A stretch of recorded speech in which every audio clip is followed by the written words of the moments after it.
बाप्पा म्हणले तुम्हाला भेटल्याशिवाय घरी जायचं नाही. गडावणीत आला. पण ते निरोप द्यायला फोन पी कुणीच कुठंच कुणी जवळ सापडा सगळे फोन बंद मला कर दे नाही आमची विनंती अगोदर त्यांचा करून द्या नंतर करा. गेला खासदार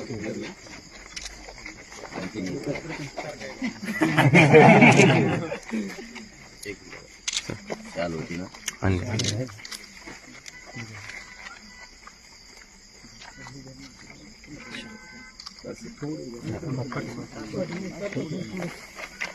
थोडं मागे आहे ना मागून बी येतो ना व्हिडिओ थोडं मागे आहे थोडं मागे आहे मागायचं नाही आता